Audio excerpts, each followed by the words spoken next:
쉴 새 없이 새로운 소식과 소음이 넘쳐나는 세상. 우리는 종종 어디로 가야 할지, 무엇을 믿어야 할지 길을 잃곤 합니다. 마음의 평화는 멀게만 느껴지고 세상의 다툼은 끝이 없어 보입니다. 오늘 이 혼란한 시대를 살아가는 우리에게 깊은 울림을 주는 한 수행자의 지혜로운 목소리에 귀를 기울여 봅니다. 이야기는 한 스님이 어느 맑고 깨끗한 산사, 대원사에 도착하면서 시작됩니다. 그곳에 첫 발을 내딛는 순간 스님은 돌아가신 노스님의 가르침을 떠올렸습니다. 도량이 깨끗해야 한다. 도량이 더러우면 귀신이 꿰어 공부를 할 수 없다. 그 말씀처럼 청정하게 잘 가꾸어진 도량은 그 자체로 이미 하나의 법문이었습니다. 옛 큰 스님들의 법문을 듣는 것은 수행의 가장 큰 자양분입니다. 성철 스님, 향곡 스님, 그리고 탄어 스님에 이르기까지 그분들의 말씀 속에는 시대를 관통하는 지혜가 담겨 있습니다. 특히 탄어 스님께서는 지금 우리가 사는 시대를 말법 시대라고 하셨습니다.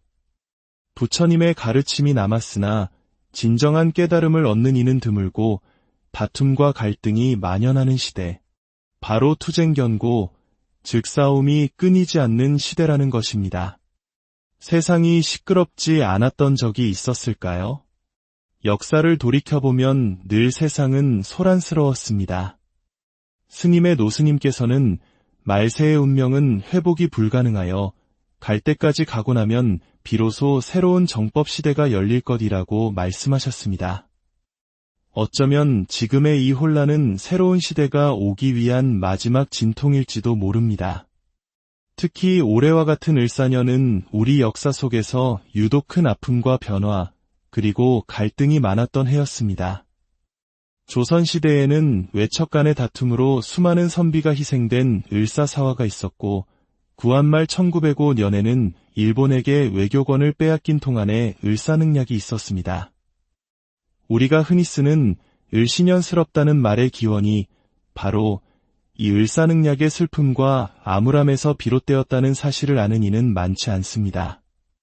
1965년 을사년에는 한일 국교 정상화가 이루어졌지만 이 또한 격렬한 사회적 갈등을 낳았습니다. 이처럼 을사년은 숨어있던 것들이 모두 밖으로 터져나오고 각자의 신념이 부딪히며 큰 소리를 내는 기운을 품고 있습니다. 그렇다면 이런 격동의 시간 속에서 우리는 어떻게 살아가야 할까요? 해답은 밖에 있지 않습니다. 세상을 바꾸려 하기 전에 먼저 세상을 바라보는 나의 마음을 들여다보아야 합니다. 내가 혹시 노란색 렌즈를 끼고 온 세상을 노랗다고 단정하고 있지는 않은지, 파란색 렌즈를 끼고 세상을 파랗다고 주장하고 있지는 않은지 성찰해야 합니다. 내 마음의 거울에 낀 먼지를 닦아내고 있는 그대로를 비출 수 있을 때 비로소 지혜의 눈이 열립니다. 세상이 온통 흙탕물처럼 보여도 희망은 있습니다. 거대한 바닷물이 썩지 않고 그 생명력을 유지하는 이유는 단 5%의 소금기 덕분입니다. 세상 사람 모두가 성인일 필요는 없습니다. 이 자리에 계신 여러분처럼 고요히 자신의 마음을 닫고 세상을 위해 기도하는 분들이 계시기에 이 세상은 정화될 수 있는 것입니다. 여러분 한 분 한 분이 바로 이 세상을 맑히는 소금입니다.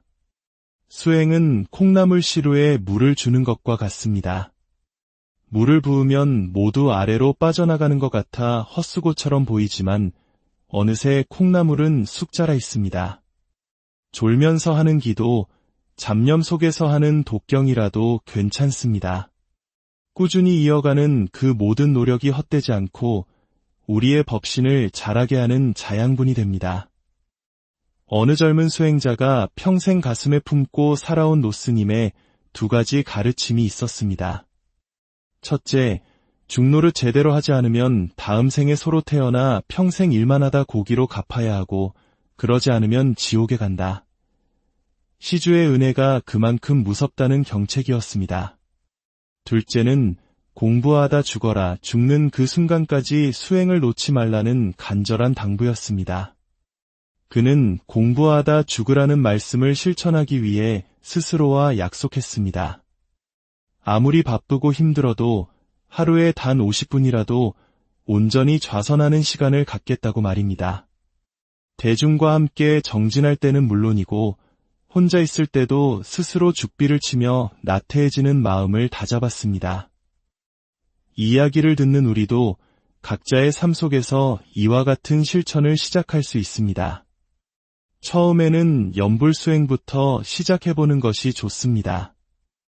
화엄경에서 선제동자가 첫 번째 선지식에게 배운 수행법도 바로 염불이었습니다. 염불은 가장 쉽게 마음을 집중시키고 삼매를 체험하게 하는 길입니다. 108일을 목표로 하루도 빠짐없이 염불을 하거나 금강경과 같은 경전 하나를 정해 꾸준히 독송해 보십시오. 때로는 공부가 잘 되는 듯하다가도 깊은 침체에 빠지기도 합니다. 마치 서울에서 대구를 향해 가는데 대전이라는 큰 도시에 도착해 잠시 환희를 맛보았지만 다시 지루한 들판과 산을 지나야 하는 것과 같습니다. 이것은 퇴보가 아니라 목적지를 향해 나아가는 자연스러운 과정입니다. 그 과정을 묵묵히 견디며 나아가다 보면 어느새 대구에 그리고 마침내 부산에 도착하게 될 것입니다. 혼자 가는 길은 외롭고 지치기 쉽습니다. 그래서 우리는 이처럼 좋은 도량에 모여 큰 스님의 가르침을 받고 대중과 함께 정진하는 것입니다. 이것이 바로 송장이 아닌 지혜의 배 반야용선을 타고 함께 피안의 세계로 건너가는 것입니다. 노스님께서는 이렇게 말씀하셨습니다. 수행이나 기도 없이 행복해지려는 것은 송장을 타고 바다를 건너려는 것과 같다. 여러분은 지금 반야용선에 올라타셨습니다. 불법을 만나 이 좋은 도량에서 함께 공부하고 있으니 세상에서 가장 행복한 분들입니다. 이 지혜의 이야기가 여러분의 마음에 작은 평화의 등불을 밝혀주었다면 이 가르침을 주변에 나누는 것 또한 세상을 밝히는 자비의 실천일 것입니다. 여러분의 좋아요와 구독은 저희가 더 많은 분들께 부처님의 소중한 가르침을 전하는 데 큰 힘이 됩니다. 세상이 아무리 시끄럽고 혼란스러워도 내 마음의 중심을 잡고 꾸준히 정진의 길을 걸어간다면 우리는 어떤 파도에도 휩쓸리지 않을 것입니다. 이 이야기를 들으시는 모든 분들의 삶에 부처님의 자비와 지혜의 비친을 함께하기를 진심으로 기원합니다. 쉴 새 없이 새로운 소식과 소음이 넘쳐나는 세상. 우리는 종종 어디로 가야 할지, 무엇을 믿어야 할지 길을 잃곤 합니다. 마음의 평화는 멀게만 느껴지고 세상의 다툼은 끝이 없어 보입니다. 오늘 이 혼란한 시대를 살아가는 우리에게 깊은 울림을 주는 한 수행자의 지혜로운 목소리에 귀를 기울여 봅니다. 이야기는 한 스님이 어느 맑고 깨끗한 산사, 대원사에 도착하면서 시작됩니다. 그곳에 첫 발을 내딛는 순간 스님은 돌아가신 노스님의 가르침을 떠올렸습니다. 도량이 깨끗해야 한다.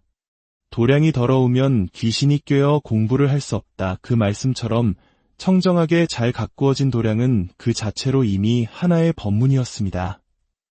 옛 큰 스님들의 법문을 듣는 것은 수행의 가장 큰 자양분입니다. 성철 스님, 향곡 스님, 그리고 탄어 스님에 이르기까지 그분들의 말씀 속에는 시대를 관통하는 지혜가 담겨 있습니다. 특히 탄어 스님께서는 지금 우리가 사는 시대를 말법 시대라고 하셨습니다. 부처님의 가르침이 남았으나 진정한 깨달음을 얻는 이는 드물고 다툼과 갈등이 만연하는 시대, 바로 투쟁견고, 즉 싸움이 끊이지 않는 시대라는 것입니다. 세상이 시끄럽지 않았던 적이 있었을까요? 역사를 돌이켜보면 늘 세상은 소란스러웠습니다. 스님의 노스님께서는 말세의 운명은 회복이 불가능하여 갈 때까지 가고 나면 비로소 새로운 정법 시대가 열릴 것이라고 말씀하셨습니다. 어쩌면 지금의 이 혼란은 새로운 시대가 오기 위한 마지막 진통일지도 모릅니다. 특히 올해와 같은 을사년은 우리 역사 속에서 유독 큰 아픔과 변화, 그리고 갈등이 많았던 해였습니다. 조선시대에는 외척 간의 다툼으로 수많은 선비가 희생된 을사사화가 있었고, 구한말 1905년에는 일본에게 외교권을 빼앗긴 통한에 을사능략이 있었습니다. 우리가 흔히 쓰는 을신년스럽다는 말의 기원이 바로 이 을사능략의 슬픔과 암울함에서 비롯되었다는 사실을 아는 이는 많지 않습니다. 1965년 을사년에는 한일 국교 정상화가 이루어졌지만 이 또한 격렬한 사회적 갈등을 낳았습니다. 이처럼 을사년은 숨어있던 것들이 모두 밖으로 터져나오고 각자의 신념이 부딪히며 큰 소리를 내는 기운을 품고 있습니다. 그렇다면 이런 격동의 시간 속에서 우리는 어떻게 살아가야 할까요? 해답은 밖에 있지 않습니다. 세상을 바꾸려 하기 전에 먼저 세상을 바라보는 나의 마음을 들여다보아야 합니다. 내가 혹시 노란색 렌즈를 끼고 온 세상을 노랗다고 단정하고 있지는 않은지, 파란색 렌즈를 끼고 세상을 파랗다고 주장하고 있지는 않은지 성찰해야 합니다. 내 마음의 거울에 낀 먼지를 닦아내고 있는 그대로를 비출 수 있을 때 비로소 지혜의 눈이 열립니다. 세상이 온통 흙탕물처럼 보여도 희망은 있습니다. 거대한 바닷물이 썩지 않고 그 생명력을 유지하는 이유는 단 5%의 소금기 덕분입니다. 세상 사람 모두가 성인일 필요는 없습니다. 이 자리에 계신 여러분처럼 고요히 자신의 마음을 닫고 세상을 위해 기도하는 분들이 계시기에 이 세상은 정화될 수 있는 것입니다. 여러분 한 분 한 분이 바로 이 세상을 맑히는 소금입니다.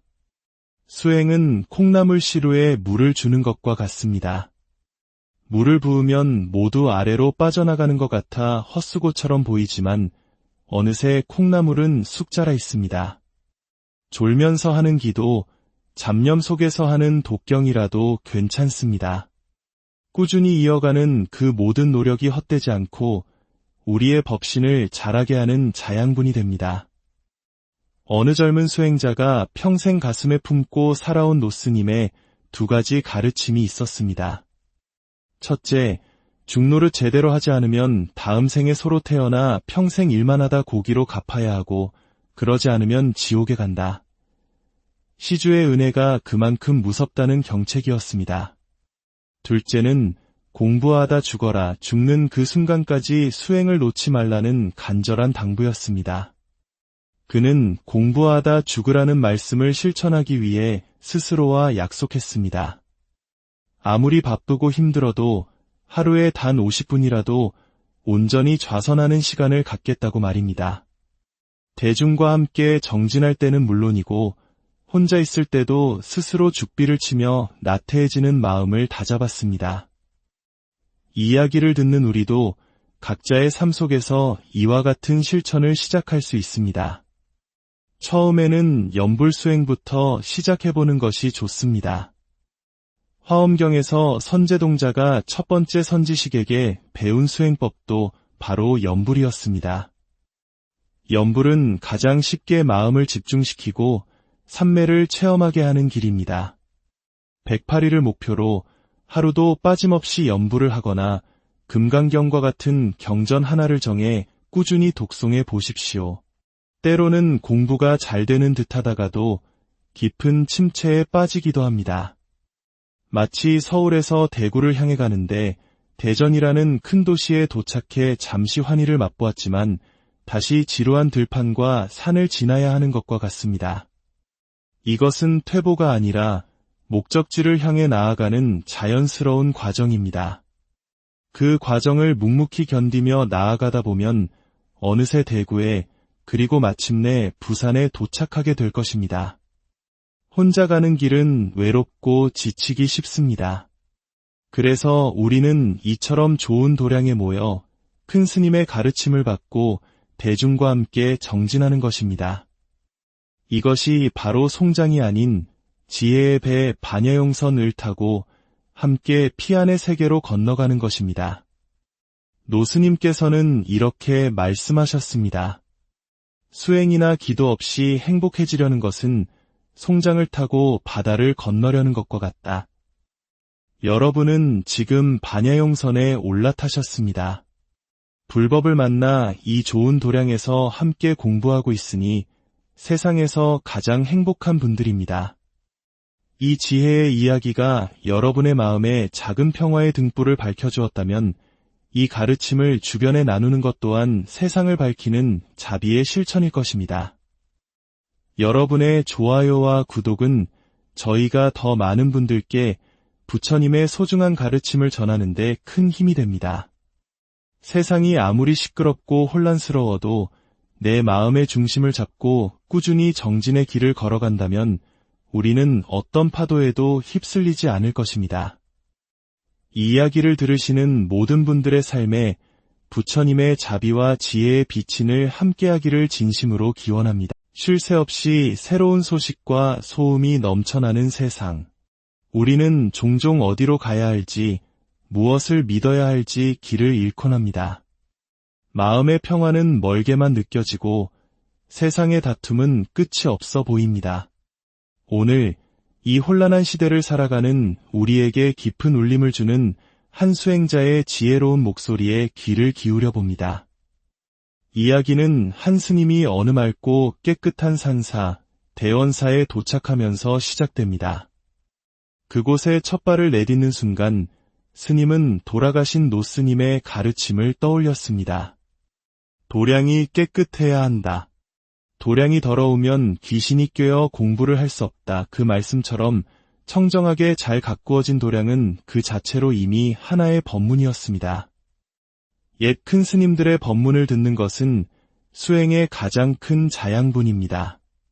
성철 스님, 향곡 스님, 그리고 탄어 스님에 이르기까지 그분들의 말씀 속에는 시대를 관통하는 지혜가 담겨 있습니다.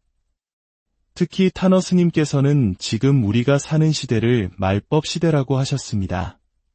부처님의 가르침이 남았으나 진정한 깨달음을 얻는 이는 드물고 다툼과 갈등이 만연하는 시대, 바로 투쟁견고, 즉 싸움이 끊이지 않는 시대라는 것입니다.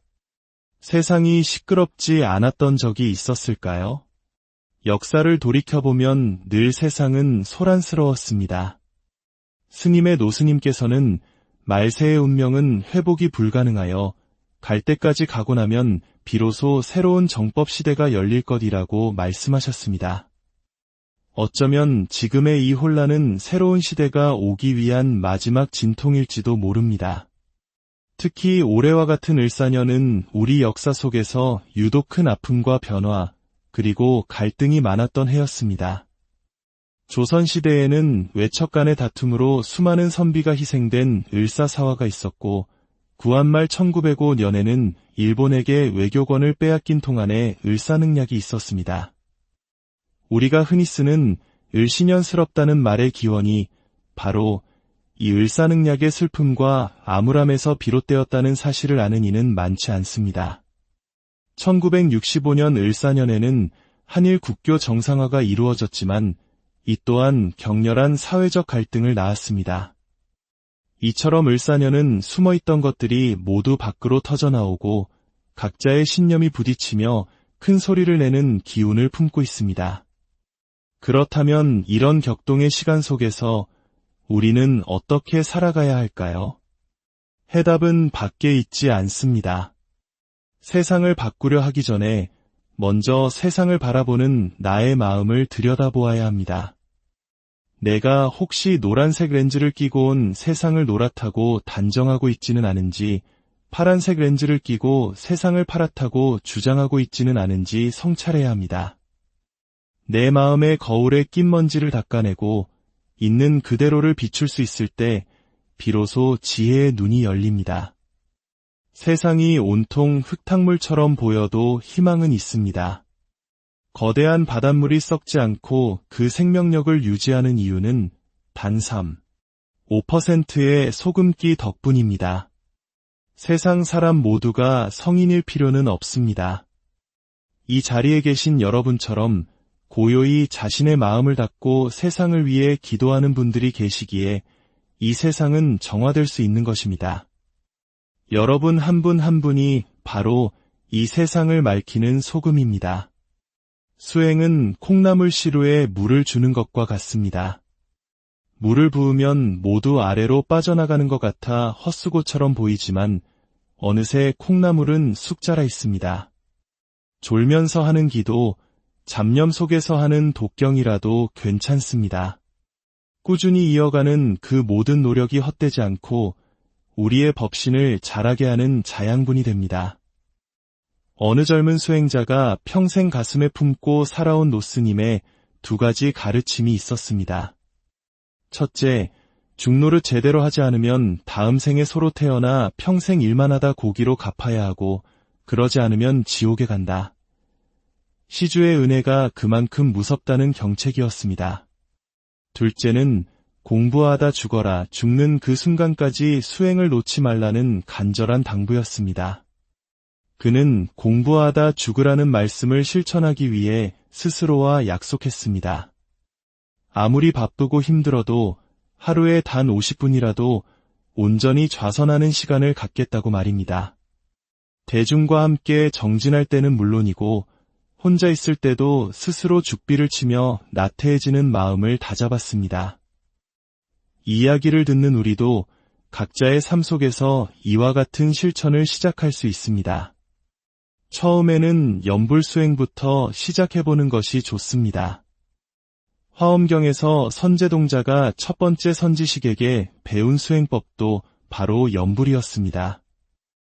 염불은 가장 쉽게 마음을 집중시키고 삼매를 체험하게 하는 길입니다. 108일을 목표로 하루도 빠짐없이 염불을 하거나 금강경과 같은 경전 하나를 정해 꾸준히 독송해 보십시오. 때로는 공부가 잘 되는 듯하다가도 깊은 침체에 빠지기도 합니다. 마치 서울에서 대구를 향해 가는데 대전이라는 큰 도시에 도착해 잠시 환희를 맛보았지만 다시 지루한 들판과 산을 지나야 하는 것과 같습니다. 이것은 퇴보가 아니라 목적지를 향해 나아가는 자연스러운 과정입니다. 그 과정을 묵묵히 견디며 나아가다 보면 어느새 대구에 그리고 마침내 부산에 도착하게 될 것입니다. 혼자 가는 길은 외롭고 지치기 쉽습니다. 그래서 우리는 이처럼 좋은 도량에 모여 큰 스님의 가르침을 받고 대중과 함께 정진하는 것입니다. 이것이 바로 송장이 아닌 지혜의 배 반야용선을 타고 함께 피안의 세계로 건너가는 것입니다. 노스님께서는 이렇게 말씀하셨습니다. 수행이나 기도 없이 행복해지려는 것은 송장을 타고 바다를 건너려는 것과 같다. 여러분은 지금 반야용선에 올라타셨습니다. 불법을 만나 이 좋은 도량에서 함께 공부하고 있으니 세상에서 가장 행복한 분들입니다. 이 지혜의 이야기가 여러분의 마음에 작은 평화의 등불을 밝혀주었다면 이 가르침을 주변에 나누는 것 또한 세상을 밝히는 자비의 실천일 것입니다. 여러분의 좋아요와 구독은 저희가 더 많은 분들께 부처님의 소중한 가르침을 전하는 데 큰 힘이 됩니다. 세상이 아무리 시끄럽고 혼란스러워도 내 마음의 중심을 잡고 꾸준히 정진의 길을 걸어간다면 우리는 어떤 파도에도 휩쓸리지 않을 것입니다. 이 이야기를 들으시는 모든 분들의 삶에 부처님의 자비와 지혜의 비친을 함께하기를 진심으로 기원합니다. 쉴 새 없이 새로운 소식과 소음이 넘쳐나는 세상. 우리는 종종 어디로 가야 할지, 무엇을 믿어야 할지 길을 잃곤 합니다. 마음의 평화는 멀게만 느껴지고 세상의 다툼은 끝이 없어 보입니다. 오늘 이 혼란한 시대를 살아가는 우리에게 깊은 울림을 주는 한 수행자의 지혜로운 목소리에 귀를 기울여 봅니다. 이야기는 한 스님이 어느 맑고 깨끗한 산사, 대원사에 도착하면서 시작됩니다. 그곳에 첫 발을 내딛는 순간 스님은 돌아가신 노스님의 가르침을 떠올렸습니다. 도량이 깨끗해야 한다. 도량이 더러우면 귀신이 꿰어 공부를 할 수 없다. 그 말씀처럼 청정하게 잘 가꾸어진 도량은 그 자체로 이미 하나의 법문이었습니다. 옛 큰 스님들의 법문을 듣는 것은 수행의 가장 큰 자양분입니다. 성철 스님, 향국 스님, 그리고 탄어 스님에 이르기까지 그분들의 말씀 속에는 시대를 관통하는 지혜가 담겨 있습니다. 특히 탄어 스님께서는 지금 우리가 사는 시대를 말법 시대라고 하셨습니다. 부처님의 가르침이 남았으나 진정한 깨달음을 얻는 이는 드물고 다툼과 갈등이 만연하는 시대, 바로 투쟁견고, 즉 싸움이 끊이지 않는 시대라는 것입니다. 세상이 시끄럽지 않았던 적이 있었을까요? 역사를 돌이켜보면 늘 세상은 소란스러웠습니다. 스님의 노스님께서는 말세의 운명은 회복이 불가능하여 갈 때까지 가고 나면 비로소 새로운 정법 시대가 열릴 것이라고 말씀하셨습니다. 어쩌면 지금의 이 혼란은 새로운 시대가 오기 위한 마지막 진통일지도 모릅니다. 특히 올해와 같은 을사년은 우리 역사 속에서 유독 큰 아픔과 변화, 그리고 갈등이 많았던 해였습니다. 조선시대에는 외척 간의 다툼으로 수많은 선비가 희생된 을사사화가 있었고, 구한말 1905년에는 일본에게 외교권을 빼앗긴 통한에 을사능략이 있었습니다. 우리가 흔히 쓰는 을신연스럽다는 말의 기원이 바로 이 을사능략의 슬픔과 암울함에서 비롯되었다는 사실을 아는 이는 많지 않습니다. 1965년 을사년에는 한일 국교 정상화가 이루어졌지만 이 또한 격렬한 사회적 갈등을 낳았습니다.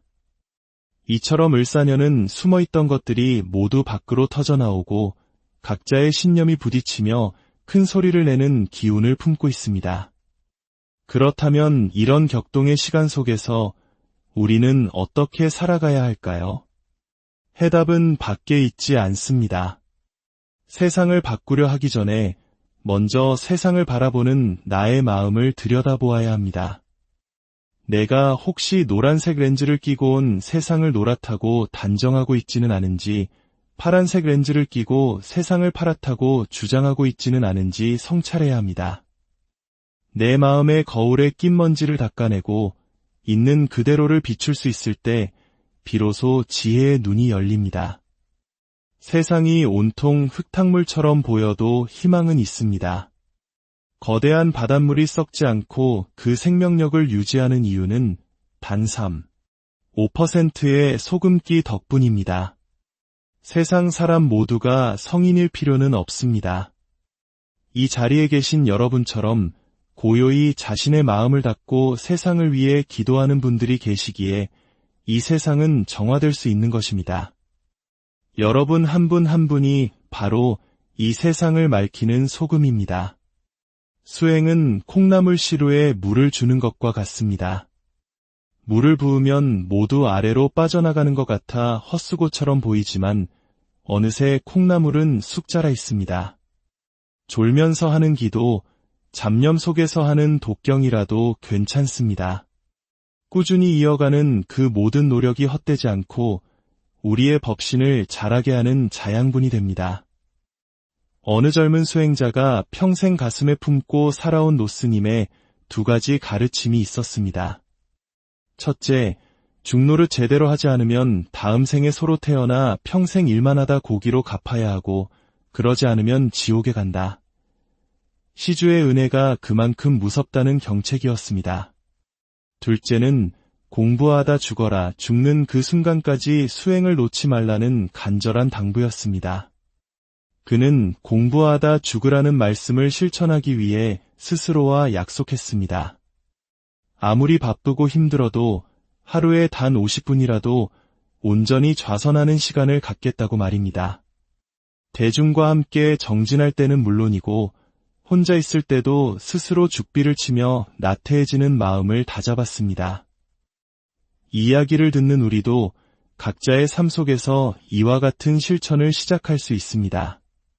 처음에는 염불수행부터 시작해보는 것이 좋습니다. 화엄경에서 선제동자가 첫 번째 선지식에게 배운 수행법도 바로 염불이었습니다. 연불은 가장 쉽게 마음을 집중시키고 삼매를 체험하게 하는 길입니다. 108일을 목표로 하루도 빠짐없이 연불을 하거나 금강경과 같은 경전 하나를 정해 꾸준히 독송해 보십시오. 때로는 공부가 잘 되는 듯하다가도 깊은 침체에 빠지기도 합니다. 마치 서울에서 대구를 향해 가는데 대전이라는 큰 도시에 도착해 잠시 환희를 맛보았지만 다시 지루한 들판과 산을 지나야 하는 것과 같습니다. 이것은 퇴보가 아니라 목적지를 향해 나아가는 자연스러운 과정입니다. 그 과정을 묵묵히 견디며 나아가다 보면 어느새 대구에 그리고 마침내 부산에 도착하게 될 것입니다. 혼자 가는 길은 외롭고 지치기 쉽습니다. 그래서 우리는 이처럼 좋은 도량에 모여 큰 스님의 가르침을 받고 대중과 함께 정진하는 것입니다. 이것이 바로 송장이 아닌 지혜의 배 반야용선을 타고 함께 피안의 세계로 건너가는 것입니다. 노스님께서는 이렇게 말씀하셨습니다. 수행이나 기도 없이 행복해지려는 것은 송장을 타고 바다를 건너려는 것과 같다. 여러분은 지금 반야용선에 올라타셨습니다. 불법을 만나 이 좋은 도량에서 함께 공부하고 있으니 세상에서 가장 행복한 분들입니다. 이 지혜의 이야기가 여러분의 마음에 작은 평화의 등불을 밝혀주었다면 이 가르침을 주변에 나누는 것 또한 세상을 밝히는 자비의 실천일 것입니다. 여러분의 좋아요와 구독은 저희가 더 많은 분들께 부처님의 소중한 가르침을 전하는 데 큰 힘이 됩니다. 세상이 아무리 시끄럽고 혼란스러워도 내 마음의 중심을 잡고 꾸준히 정진의 길을 걸어간다면 우리는 어떤 파도에도 휩쓸리지 않을 것입니다. 이 이야기를 들으시는 모든 분들의 삶에 부처님의 자비와 지혜의 비친을 함께하기를 진심으로 기원합니다. 쉴 새 없이 새로운 소식과 소음이 넘쳐나는 세상. 우리는 종종 어디로 가야 할지, 무엇을 믿어야 할지 길을 잃곤 합니다. 마음의 평화는 멀게만 느껴지고 세상의 다툼은 끝이 없어 보입니다. 오늘 이 혼란한 시대를 살아가는 우리에게 깊은 울림을 주는 한 수행자의 지혜로운 목소리에 귀를 기울여 봅니다.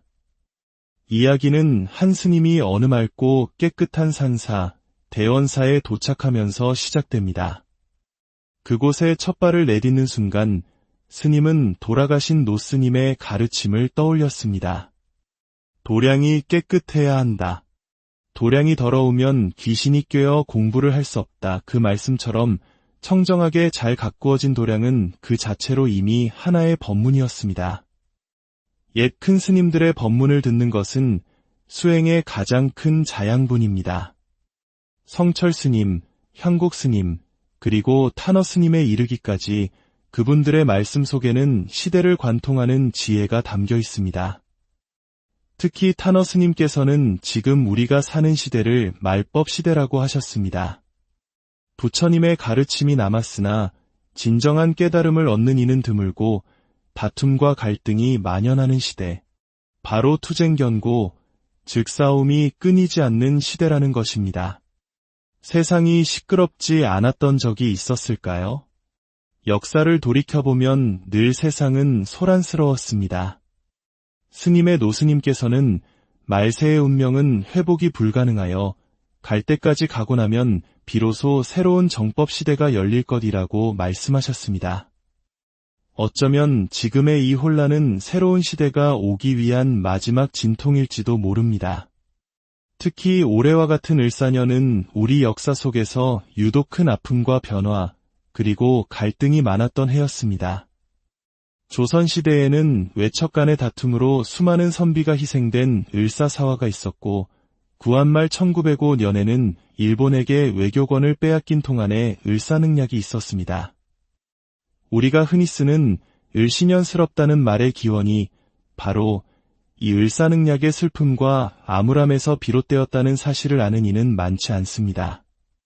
1965년 을사년에는 한일 국교 정상화가 이루어졌지만 이 또한 격렬한 사회적 갈등을 낳았습니다. 이처럼 을사년은 숨어있던 것들이 모두 밖으로 터져나오고 각자의 신념이 부딪히며 큰 소리를 내는 기운을 품고 있습니다. 그렇다면 이런 격동의 시간 속에서 우리는 어떻게 살아가야 할까요? 해답은 밖에 있지 않습니다. 세상을 바꾸려 하기 전에 먼저 세상을 바라보는 나의 마음을 들여다보아야 합니다. 내가 혹시 노란색 렌즈를 끼고 온 세상을 노랗다고 단정하고 있지는 않은지, 파란색 렌즈를 끼고 세상을 파랗다고 주장하고 있지는 않은지 성찰해야 합니다. 내 마음의 거울에 낀 먼지를 닦아내고 있는 그대로를 비출 수 있을 때 비로소 지혜의 눈이 열립니다. 세상이 온통 흙탕물처럼 보여도 희망은 있습니다. 거대한 바닷물이 썩지 않고 그 생명력을 유지하는 이유는 단 5%의 소금기 덕분입니다.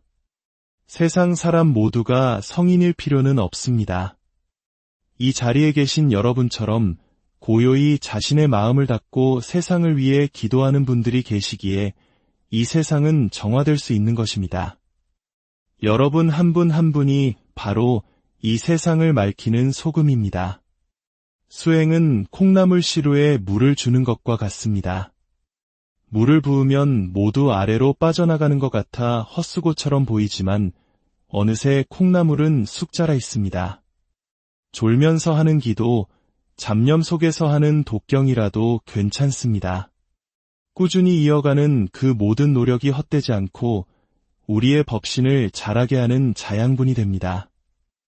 어느 젊은 수행자가 평생 가슴에 품고 살아온 노스님의 두 가지 가르침이 있었습니다.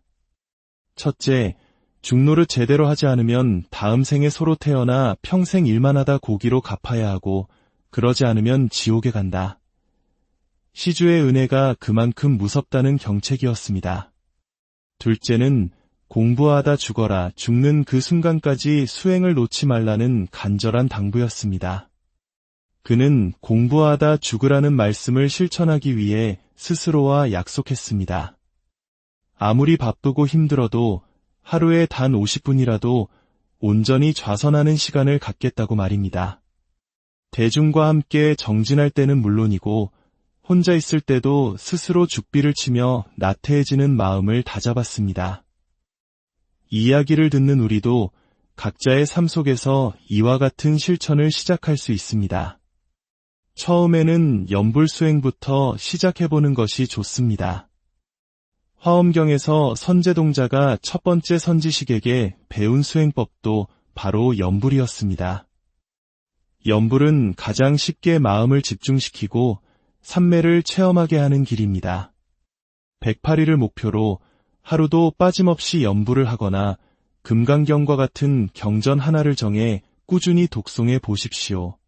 때로는 공부가 잘 되는 듯하다가도 깊은 침체에 빠지기도 합니다. 마치 서울에서 대구를 향해 가는데 대전이라는 큰 도시에 도착해 잠시 환희를 맛보았지만 다시 지루한 들판과 산을 지나야 하는 것과 같습니다. 이것은 퇴보가 아니라 목적지를 향해 나아가는 자연스러운 과정입니다. 그 과정을 묵묵히 견디며 나아가다 보면 어느새 대구에 그리고 마침내 부산에 도착하게 될 것입니다. 혼자 가는 길은 외롭고 지치기 쉽습니다. 그래서 우리는 이처럼 좋은 도량에 모여 큰 스님의 가르침을 받고 대중과 함께 정진하는 것입니다. 이것이 바로 송장이 아닌 지혜의 배 반야용선을 타고 함께 피안의 세계로 건너가는 것입니다. 노스님께서는 이렇게 말씀하셨습니다. 수행이나 기도 없이 행복해지려는 것은 송장을 타고 바다를 건너려는 것과 같다. 여러분은 지금 반야용선에 올라타셨습니다. 불법을 만나 이 좋은 도량에서 함께 공부하고 있으니 세상에서 가장 행복한 분들입니다. 이 지혜의 이야기가 여러분의 마음에 작은 평화의 등불을 밝혀주었다면 이 가르침을 주변에 나누는 것 또한 세상을 밝히는 자비의 실천일 것입니다. 여러분의 좋아요와 구독은 저희가 더 많은 분들께 부처님의 소중한 가르침을 전하는 데 큰 힘이 됩니다. 세상이 아무리 시끄럽고 혼란스러워도 내 마음의 중심을 잡고 꾸준히 정진의 길을 걸어간다면 우리는 어떤 파도에도 휩쓸리지 않을 것입니다. 이 이야기를 들으시는 모든 분들의 삶에 부처님의 자비와 지혜의 비친을 함께하기를 진심으로 기원합니다. 쉴 새 없이 새로운 소식과 소음이 넘쳐나는 세상. 우리는 종종 어디로 가야 할지, 무엇을 믿어야 할지 길을 잃곤 합니다.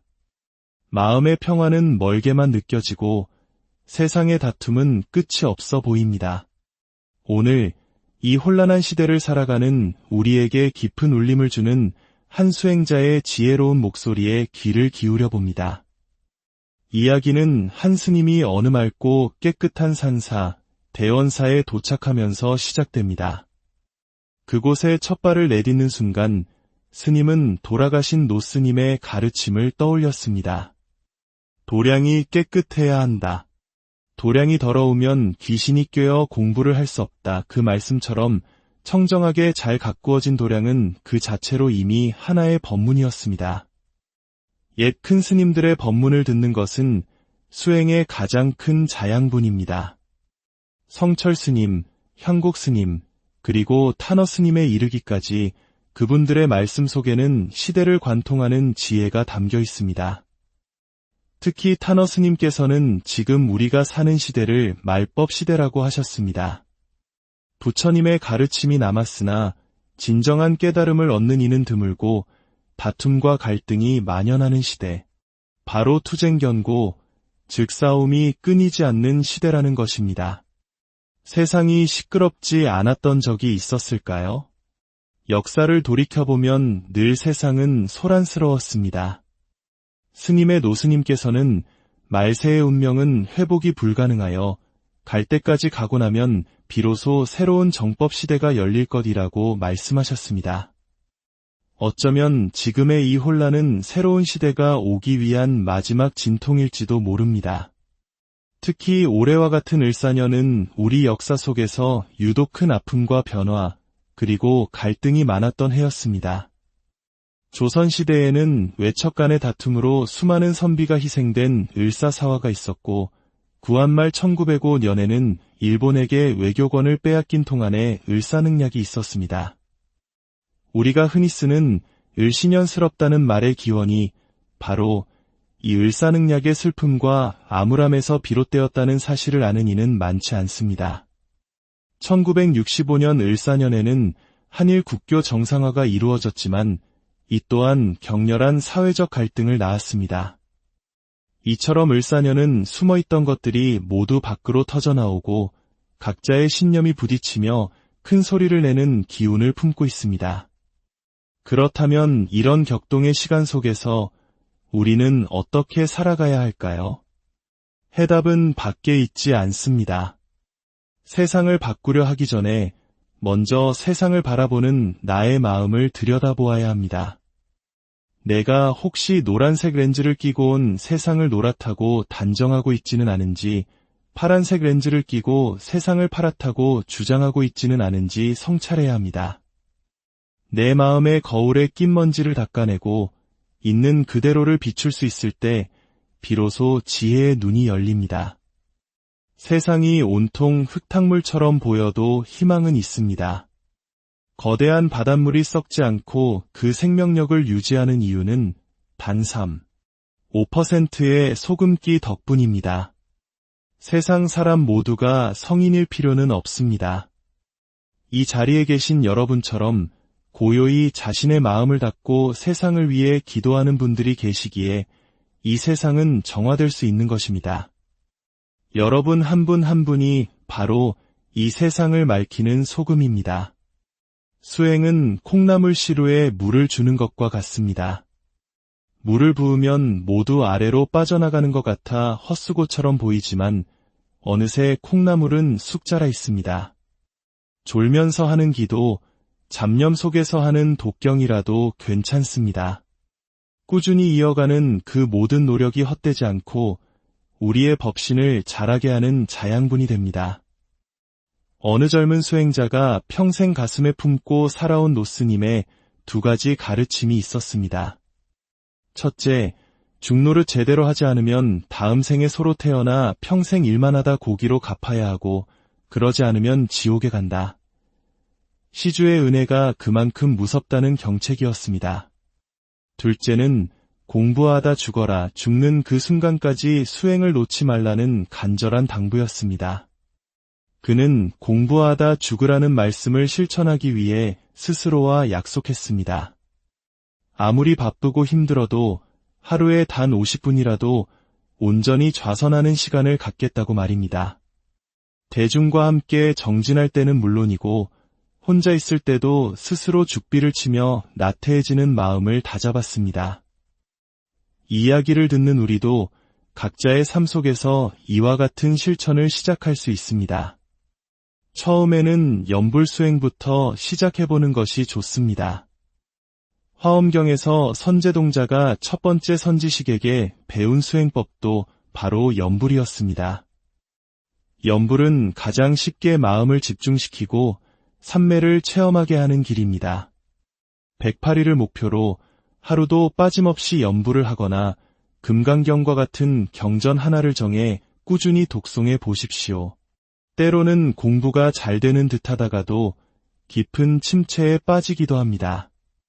마치 서울에서 대구를 향해 가는데 대전이라는 큰 도시에 도착해 잠시 환희를 맛보았지만 다시 지루한 들판과 산을 지나야 하는 것과 같습니다. 이것은 퇴보가 아니라 목적지를 향해 나아가는 자연스러운 과정입니다.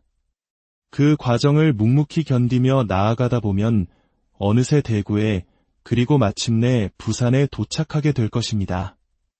혼자 가는 길은 외롭고 지치기 쉽습니다.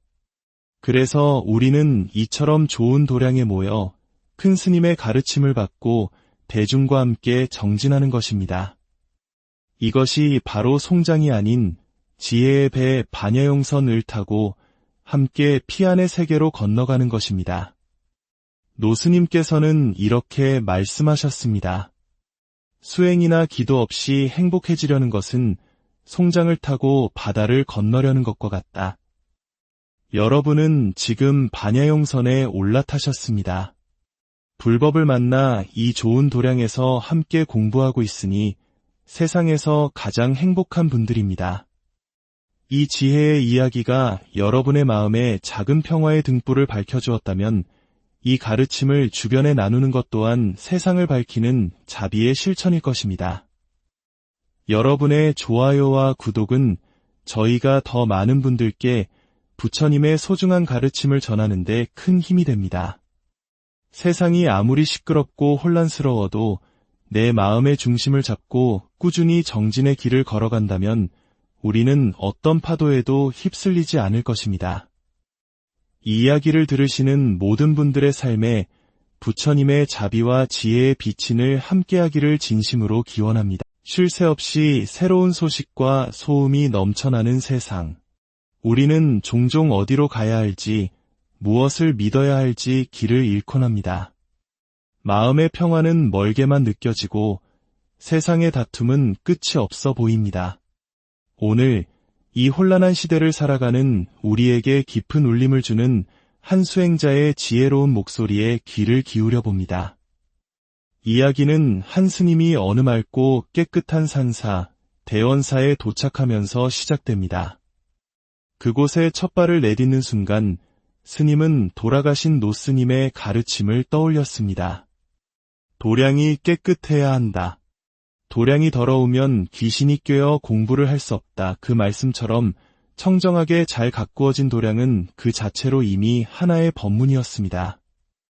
옛 큰 스님들의 법문을 듣는 것은 수행의 가장 큰 자양분입니다. 성철 스님, 향곡 스님, 그리고 탄어 스님에 이르기까지 그분들의 말씀 속에는 시대를 관통하는 지혜가 담겨 있습니다. 특히 탄어 스님께서는 지금 우리가 사는 시대를 말법 시대라고 하셨습니다. 부처님의 가르침이 남았으나 진정한 깨달음을 얻는 이는 드물고 다툼과 갈등이 만연하는 시대, 바로 투쟁견고, 즉 싸움이 끊이지 않는 시대라는 것입니다. 세상이 시끄럽지 않았던 적이 있었을까요? 역사를 돌이켜보면 늘 세상은 소란스러웠습니다. 스님의 노스님께서는 말세의 운명은 회복이 불가능하여 갈 때까지 가고 나면 비로소 새로운 정법 시대가 열릴 것이라고 말씀하셨습니다. 어쩌면 지금의 이 혼란은 새로운 시대가 오기 위한 마지막 진통일지도 모릅니다. 특히 올해와 같은 을사년은 우리 역사 속에서 유독 큰 아픔과 변화, 그리고 갈등이 많았던 해였습니다. 조선시대에는 외척 간의 다툼으로 수많은 선비가 희생된 을사사화가 있었고, 구한말 1905년에는 일본에게 외교권을 빼앗긴 통한에 을사능략이 있었습니다.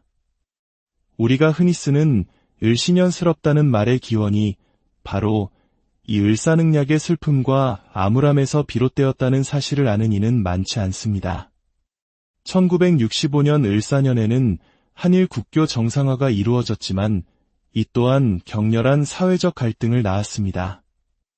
이처럼 을사년은 숨어있던 것들이 모두 밖으로 터져나오고 각자의 신념이 부딪히며 큰 소리를 내는 기운을 품고 있습니다. 그렇다면 이런 격동의 시간 속에서 우리는 어떻게 살아가야 할까요?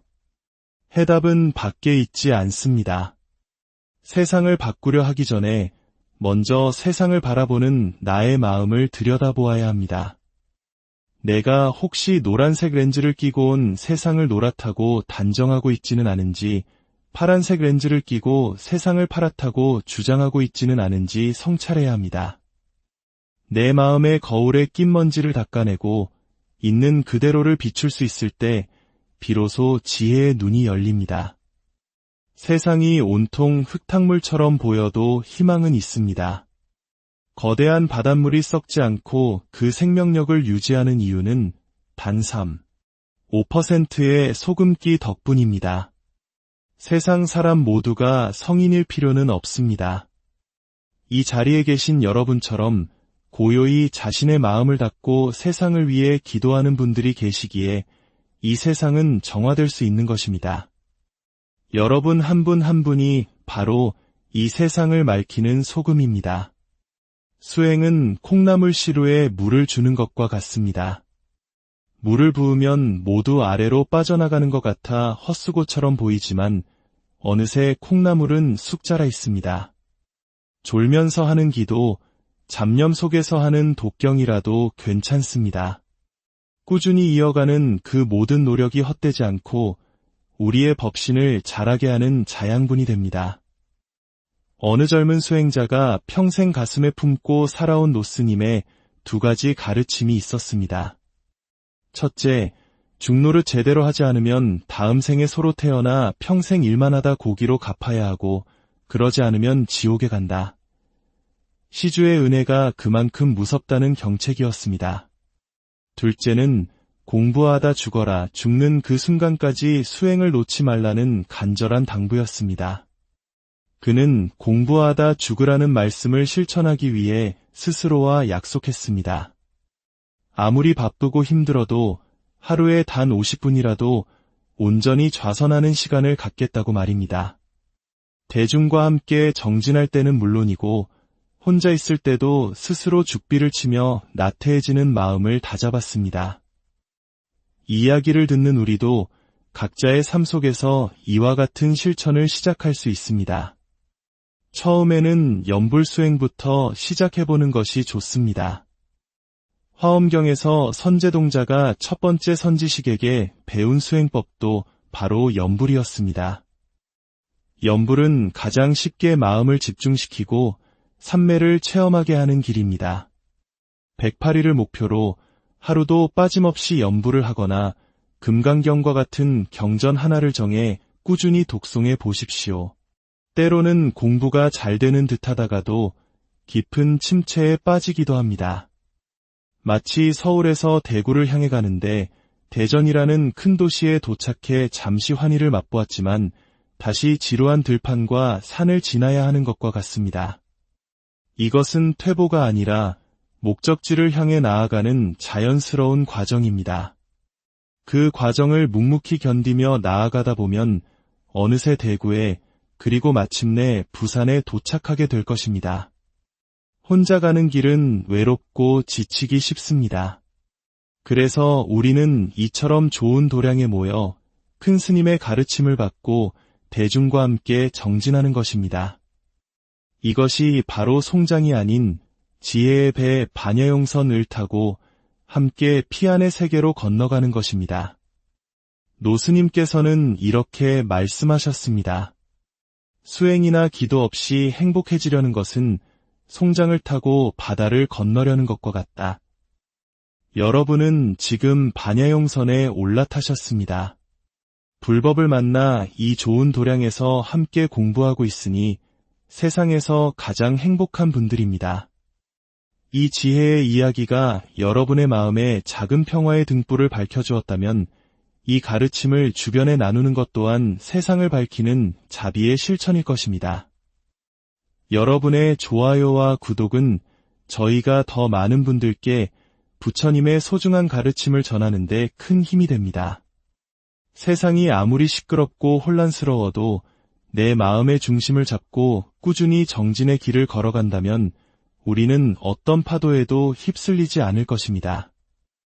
이 이야기를 들으시는 모든 분들의 삶에 부처님의 자비와 지혜의 비친을 함께하기를 진심으로 기원합니다. 쉴 새 없이 새로운 소식과 소음이 넘쳐나는 세상.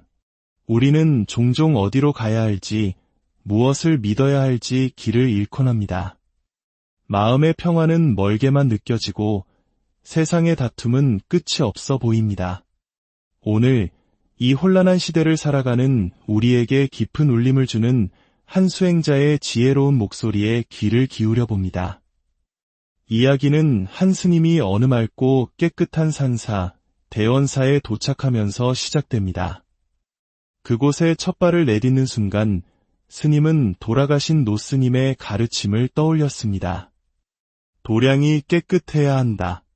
도량이 더러우면 귀신이 꿰어 공부를 할 수 없다. 그 말씀처럼 청정하게 잘 가꾸어진 도량은 그 자체로 이미 하나의 법문이었습니다.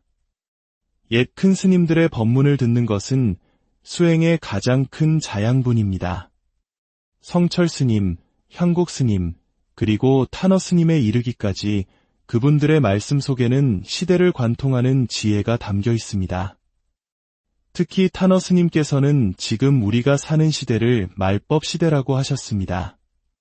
부처님의 가르침이 남았으나 진정한 깨달음을 얻는 이는 드물고 다툼과 갈등이 만연하는 시대, 바로 투쟁견고, 즉 싸움이 끊이지 않는 시대라는 것입니다.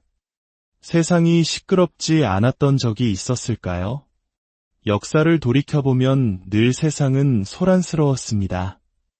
스님의 노스님께서는 말세의 운명은 회복이 불가능하여 갈 때까지 가고 나면 비로소 새로운 정법 시대가 열릴 것이라고 말씀하셨습니다.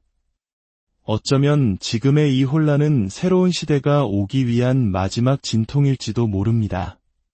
특히 올해와 같은 을사년은 우리 역사 속에서 유독 큰 아픔과 변화, 그리고 갈등이 많았던 해였습니다. 조선시대에는 외척 간의 다툼으로 수많은 선비가 희생된 을사사화가 있었고 구한말 1905년에는 일본에게 외교권을 빼앗긴 통한에 을사능략이 있었습니다. 우리가 흔히 쓰는 을신연스럽다는 말의 기원이 바로 이 을사능략의 슬픔과 암울함에서 비롯되었다는 사실을 아는 이는 많지 않습니다. 1965년 을사년에는 한일 국교 정상화가 이루어졌지만 이 또한 격렬한 사회적 갈등을 낳았습니다. 이처럼 을사년은 숨어있던 것들이 모두 밖으로 터져나오고 각자의 신념이 부딪히며 큰 소리를 내는 기운을 품고 있습니다. 그렇다면 이런 격동의 시간 속에서 우리는 어떻게 살아가야 할까요? 해답은 밖에 있지 않습니다. 세상을 바꾸려 하기 전에 먼저 세상을 바라보는 나의 마음을 들여다보아야 합니다. 내가 혹시 노란색 렌즈를 끼고 온 세상을 노랗다고 단정하고 있지는 않은지, 파란색 렌즈를 끼고 세상을 파랗다고 주장하고 있지는 않은지 성찰해야 합니다. 내 마음의 거울에 낀 먼지를 닦아내고 있는 그대로를 비출 수 있을 때 비로소 지혜의 눈이 열립니다. 세상이 온통 흙탕물처럼 보여도 희망은 있습니다. 거대한 바닷물이 썩지 않고 그 생명력을 유지하는 이유는 단 5%의 소금기 덕분입니다. 세상 사람 모두가 성인일 필요는 없습니다. 이 자리에 계신 여러분처럼